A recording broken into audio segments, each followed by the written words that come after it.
you are going back on tour after 7 years. It'll be 8 by the time I hit the stage. Let's talk about the title, Lifetimes. The Do you lifetime feel story. like you've already lived a lifetime? When I think about when I first met you or when you started to where you are now, my love. Yes, you were just telling me all the times that we met and how I got to meet your kids who are now full adults. That's the thing. I called it the Lifetime Story. I have a song called Lifetimes that I love off of my last record, 143.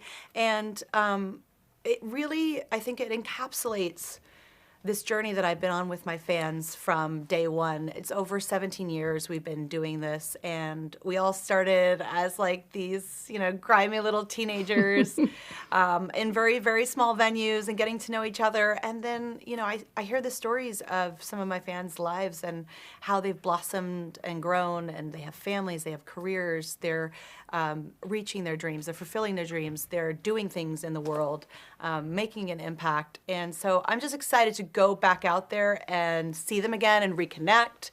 I like to lock eyes with people. I like to, I just love that feeling of unity and empowerment. And I bring a whole visual, fantastical spectacle when I go on tour. It's kind of like Disneyland on wheels. Let's discuss, I was talking about it today, your concerts are a feast, of course, for the ears, but for the eyes. Yeah. Can you give us a little nod to what we might be seeing? Because I feel like you've covered a lot. Yes, I've covered a lot. I have sprayed people with pseudo whipped cream. I've confettied them. I've flown over them.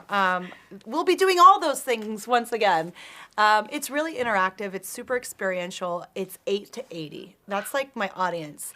How cool is that, by the way? It's awesome. Not many artists can say that. Because like grandma's bringing her granddaughter or her grandson, like there is no age limit. And obviously when everyone's singing Firework, whether you're like the biggest fan of me or just like a voyeur, you're singing it at the top of your lungs. You feel it. You're feeling it. And you're joining into this dance party. And that's what this tour is going to be. It's going to be a massive dance party, and everybody's invited, and I would suggest sensible shoes.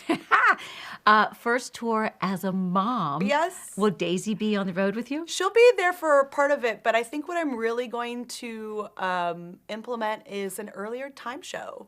Now that Please. I understand Thank you.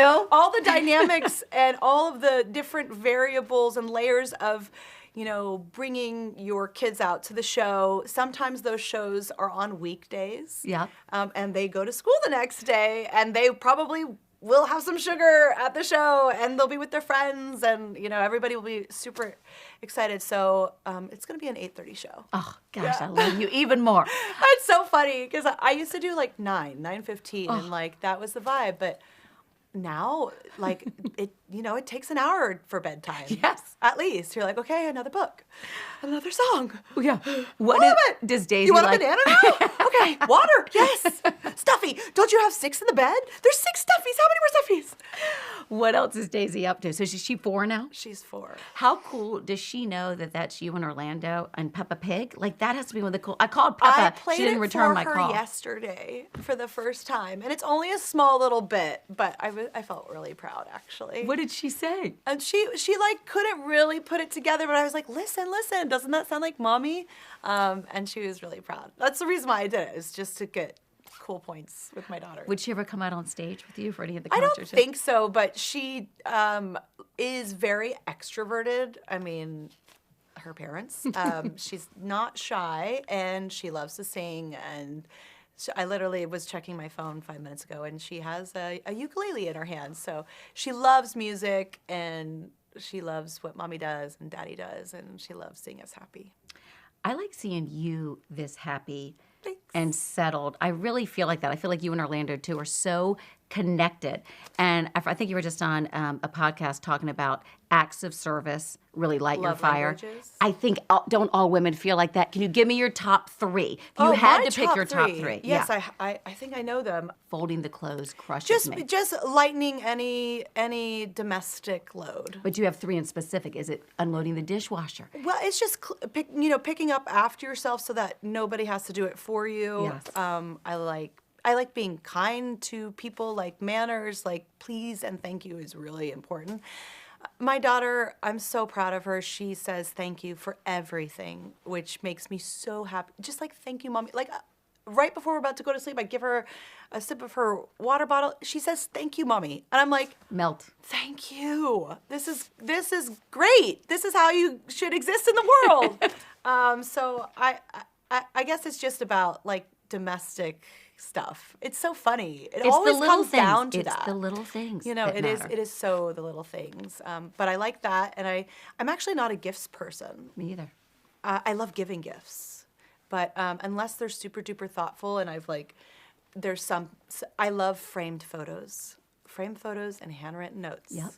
Anything that takes like a little time and has some thoughtfulness in it, that's my jam. Does Orlando write you nice notes? He did. He actually wrote me one the other day that was really nice. Those are my favorite, or like just a little post, just anything thoughtful like that. I think it's because when you're a successful woman, the main thing a partner can give you is their energy and how they treat you. Yeah, and so I think that's so beautiful. Presence is really important. You know, I think we just live pretty distracted lives these days, so presence is so valuable to me. Speaking of presents, can we discuss? Okay, I need to know. We did yoga in Japan. I need to know, how did all of this come about? I feel like this is that scene in Ghost where they're like making pottery. Oh, Do you know? The yoga teacher was really nice. We went to Japan over New Year, and we, after that long of a flight, we're like, maybe we should stretch our old ass bodies. Because like these days, just getting up out of bed too quickly is so different at 40. You told us. You warned us. That's my favorite, when you wake up and you've pulled a muscle from sleeping. Yeah. Yeah. How do you feel turning 40? I'm in my 50s, and you and I Okay. were talking before we went on. Katy, you're about to enter the greatest decade of your life. Do you feel it? Of course. There's so much clarity and wisdom that comes along with being able to live this long. Yeah. The longer you live, the better you get at living it. I'm very excited for the tour because I feel good, and I will be utilizing all that clarity. I will be utilizing all this love that I've experienced by having my daughter, and that I inject into all of my music and is very present on 143, which is the latest record. But it's just going to be like my tours are fun, light, love. And in this time, unity, it's like true unity. And I'm just so excited to see them again. And to tour around the U.S., like to go and eat that food Yes. and visit that culture. And please submit all your favorite coffee shops, all your favorite restaurants, anything that Daisy would like. I would like submissions in my inbox. I want all of the locals only stuff, and I want you to fight over your favorites, please. I like that a lot. 2 huge milestones coming up. The 10th anniversary of your Super Bowl halftime show. Still was 10 the most years ago? downloaded on YouTube, by the way. Favorite memory for me, it was you riding in on that tiger. 10 years ago. I know, is that wild? Time flies. It's really a blink of an eye.